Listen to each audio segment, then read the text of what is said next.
All right, today we're going to break down a massive shift in how war is fought. We're talking about the AI kill chain. That's the military's process for finding and engaging a target, but now it's being supercharged by artificial intelligence.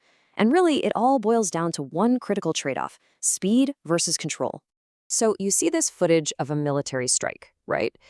On the surface, it looks like business as usual. But behind the scenes, something else is at work. AI is quietly and completely reshaping how these battles are decided. And that right there, that's the core conflict we're digging into. On one side, you've got the incredible speed that AI brings to the table. We're talking instant analysis and automated targeting.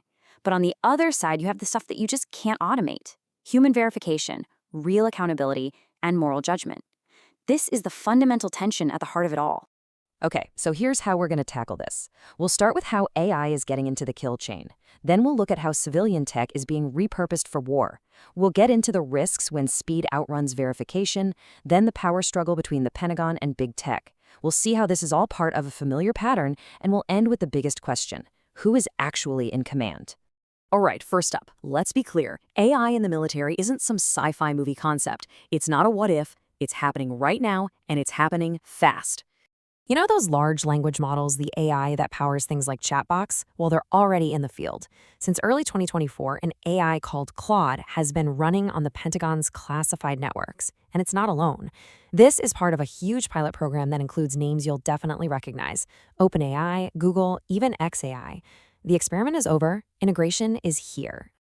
And this gets to a really critical point about where this tech comes from. See, these systems, they were never actually built for this. They're what's known as dual-use technologies. I mean, let's just state it plainly. This powerful AI that's being woven into our defense systems, it was never, ever designed to be used in a war. It was built for us, for the civilian world. And this slide, it just lays it all out, the whole dual-use problem. The exact same AI that can write an essay for a student is the one analyzing a battlefield for a general. The system that helps you do research online is also assessing bomb damage from satellite photos. It's this repurposing that makes the whole thing so disruptive. So what's the big prize here? Why is the military all in on this? It's about accelerating something called the OODA loop. That's observe, orient, decide, and act. It's the basic decision cycle in any conflict. The whole game is to run through that loop faster than your opponent.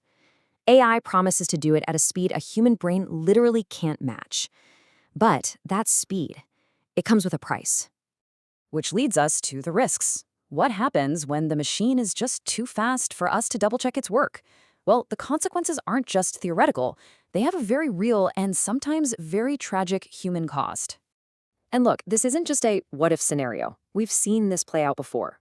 Back in 2003, an automated Patriot missile system mistook a friendly British jet for an enemy missile and shot it down. A few days later, it happened again. Now, jump ahead 20 years. Israel's Lavender AI system reportedly identified 37,000 people as potential targets, with humans spending maybe 20 seconds on each case. The speed goes up, but so do the questions about control. Think about that first Patriot missile incident. 2 crew members were killed.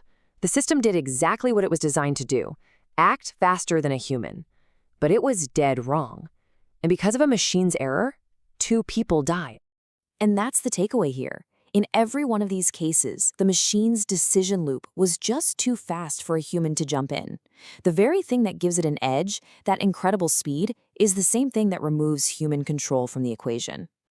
Okay, so this isn't just about technology, it's a full-blown power struggle.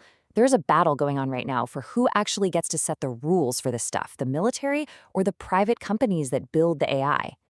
And this table really puts the conflict in black and white. You've got the Pentagon on one side saying, we need to be able to use this for any lawful operation. And then you have the AI company, Anthropic, saying, absolutely not.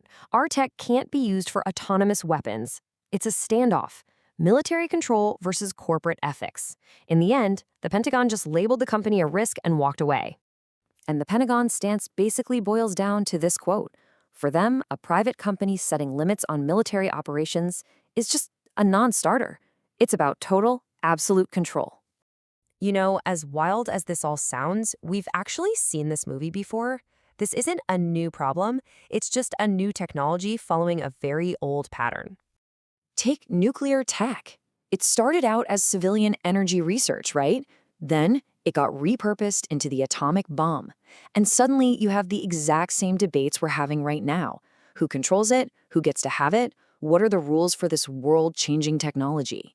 Or look at drones. Started out as tools for photographers and delivery companies. Then they become these precision strike weapons. And boom, same questions all over again. Kill lists, collateral damage, making war feel like a video game. AI is just the next chapter in this same repeating story. Which brings us to the biggest, most important question of all, the one that's still completely unresolved in this new age of AI warfare. And here's the scary part. While the tech is speeding up, our ability to agree on any rules is, well, it's falling apart. The number of countries willing to sign on to regulations was literally cut in half at a recent summit. And guess who isn't signing? The US and China. The two biggest players are keeping their options wide open. So we're right back where we started. The faster this tech gets, the blurrier accountability becomes. When a decision is made in a microsecond, who do you even hold responsible? Speed is killing control. So I'll leave you with this. It's the one strategic question that really matters. If our machines can observe, orient, and decide faster than we can even think, then who or what is actually in command?